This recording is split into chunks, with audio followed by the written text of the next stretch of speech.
স্বাগতম সবাইকে English literature বিডিতে।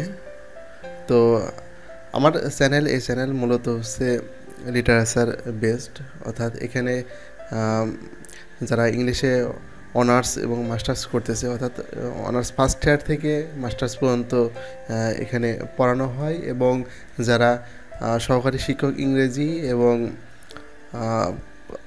Lecturer English এই পদের জন্য যারা পরীক্ষা দেয়, মূলত এই ধরনের কোর্সগুলাই এখানে করানো হয় এই চ্যানেলের পক্ষ থেকে, এবং এই রিলেটেড যত ভিডিও আছে সব ভিডিওই এখানে দেওয়া হয়। তো আজকে আমি আসলে একটা ডিফারেন্ট একটা ভিডিও এই চ্যানেলে আপলোড করতেছি। তো এই ভিডিওটা দেখে অনেকেই হয়তো আশ্চর্য হতে পারে, এটা স্বাভাবিক। তো এই ভিডিওটা আসলে আমি না ছেড়ে বা না করে আমি পারলাম না, কারণ গত 15 দিন যাবৎ আমি একটা সমস্যায় ভুগতেছিলাম। সেটা হচ্ছে মানে আমার এই কম্পিউটারে আমি অ্যান্টিভাইরাস দিয়েছি, নতুন অ্যান্টিভাইরাস দিলাম। দেওয়ার পরে আমি ব্রাউজারে গিয়ে যখন আমি বাংলা টাইপ করতেছি, সেটা গুগল ক্রোম বা মজিলা ফায়ারফক্স বা যে কোনো ব্রাউজারে গিয়ে আমি টাইপ করতেছি, অথচ বাংলা লেখা আসতেছে না, এটা ভেঙে যাচ্ছে। তো কেমন ভেঙে যাচ্ছে আমি আপনাদের একটু দেখাই, তাহলে খুব সহজে বুঝতে পারবেন।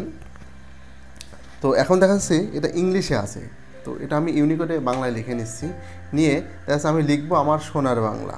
তো এই যে এটা লিখতে গিয়ে দেখেন কেমন লেখা আসতেছে, মানে এক এক রকম লেখা আসতেছে, কিন্তু আমার সোনার বাংলায় এই লেখাটা আসতেছে না। এখন বিষয়টা হচ্ছে এই সমস্যাটার কারণ কি। তো আমি ইউটিউবে অনেক ভিডিও দেখলাম যে এই রিলেটেড। তো মানে এক একজন এক এক রকম মেথড দেখাচ্ছে, কিন্তু কোনো মেথডেই কোনো কাজ হচ্ছে না, অর্থাৎ আমার এই সমস্যার সমাধান হলোই না। শেষমেশ আমি আসলে হতাশ হয়ে গেলাম যে এটা আসলে সমাধান হবে কি না। তো আমি আমার এলাকাতে যে আছে কম্পিউটার মেরামত করে, তার কাছেও নিয়ে গেলাম, সেখানেও ব্যর্থ হলো। তো আমি আসলে খুবই চিন্তিত হয়ে পড়লাম যে এটা আসলে কি সমাধান হবে না, না কি হঠাৎ করে এই সমস্যাটা হওয়ার কারণটা কি আমি ধরতে পারছিলাম না। তো পরে যাই হোক, আমি এক জায়গা থেকে এই বিষয়টা জানতে পারলাম যে এখানে আমি যেই অ্যান্টিভাইরাস সফটওয়্যারটা দিয়েছি এখানেই সমস্যাটা। তো এখানে আসলে কি জিনিসটা কারেকশন করলে আপনার এই ব্রাউজারে যে সমস্যাটা, এই সমস্যাটার সমাধান করবেন, সেই বিষয় নিয়ে আমি মূলত কথা বলবো। যদিও এই ভিডিওটা দেখে অনেকেই আশ্চর্য হতে পারে, কিন্তু এই ভিডিওটা অনেকের কাজে লাগবে, অনেকের উপকারে লাগবে। তো তাদের উপকারের দিক চিন্তা করেই, কারণ আমি যে সমস্যাটা ফেস করছি বা যতটুকু টেনশন আমার ভিতরে কাজ করছে, এইসব চিন্তা করেই মূলত এই ভিডিওটা আপলোড করা। তো আশা করি এই ভিডিওটা অনেকের উপকারে লাগবে, কারণ এমন সমস্যায় অনেকেই পড়ে বা পড়েছে বা সমস্যায় আছে।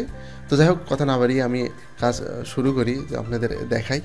তো মেন আপনাদের যেই কাজটা করতে হবে সেটা হচ্ছে আপনাদের যে অ্যান্টিভাইরাস, আমি যেমন ইসেট অ্যান্টিভাইরাসটা ইউজ করতেছি, তো ইসেটেই এই সমস্যাটা হচ্ছে। অন্য অ্যান্টিভাইরাসের সমস্যা হয় কি না এটা আমারও জানা নাই, তবে ইসেট যারা ইউজ করতেছেন তাদের কিন্তু এই সমস্যাটা হবে।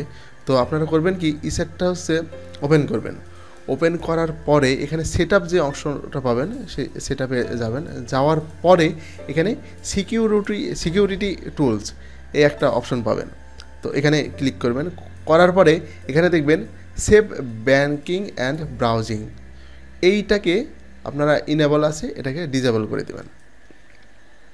তো এখানে disable save banking and browsing. তো এখানে বলতেছে পজ ফর 10 মিনিট, অর্থাৎ 10 মিনিটের জন্য এটাকে হচ্ছে পজ করতে বলতেছে। তো আমি আসলে 10 মিনিটের জন্য করতে চাচ্ছি না, এটা আমি হচ্ছে পার্মানেন্টলি আমি ডিজেবল করতে চাচ্ছি। পার্মানেন্টলি এটা ডিজেবল করবেন, করার পরে এটাকে অ্যাপ্লাই দেবেন। অ্যাপ্লাই দেওয়ার পরে বাস এটা অ্যাপ্লাই করে দেবেন। অ্যাপ্লাই করে দেওয়ার পরে এটা কিন্তু অফ হয়ে গেল, এবং এটার সাথে সাথে এই যে সিকিউর অল ব্রাউজার, এটাও কিন্তু লাল দাগ পড়ে গেল। পড়ে যাওয়ার পরে আপনি এবার হচ্ছে কম্পিউটারটাকে রিস্টার্ট দেবেন। তো আমি কম্পিউটারটাকে এখন রিস্টার্ট দিব। তো এখানে আমি কেটে দিলাম। কেটে দেওয়ার পরে এটাকে আমি কম্পিউটারটাকে এখন হচ্ছে রিস্টার্ট দেব। রিস্টার্ট আমি দিয়ে ফেললাম। দেওয়ার পরে আমি আবার ব্যাক আসলাম। ব্যাক আসার পরে আমি এখন দেখব যে আসলে এখন কি অবস্থাটা হয়। আমরা এখন দেখি যে আমি নতুন ব্রাউজার নিলাম, নিয়ে এটাকে আমি এখন ইউনিকোডে কনভার্ট করলাম। করার পরে এখন আমি লিখি যে আমার সোনার বাংলা।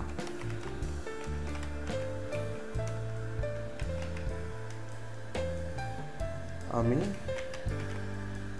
তোমায় ভালোবাসি।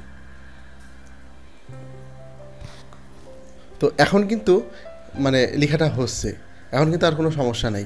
তো এই সমস্যায় যারা পড়ে আছেন বা আমার মতো সমস্যায় যারা ফেস করছেন, তারা কিন্তু এই উপায়ে আপনারা এই বিষয়টাকে কিন্তু সমাধান করতে পারবেন। তো আশা করি এই ভিডিওটা অনেকেরই কাজে লাগবে, অনেকেরই উপকারে আসবে, কারণ ইউটিউবে প্রচুর ভিডিও আছে এই রিলেটেড, কিন্তু দেখা যাচ্ছে তারপরেও কাজ হয় না। আশা করি তখন কাজ না হলে এই প্রসেসটা আপনারা অবলম্বন করলে দেখবেন যে আপনাদের কাজ হবে। তো সবাইকে ধন্যবাদ, ভালো থাকবেন, আল্লাহ হাফেজ।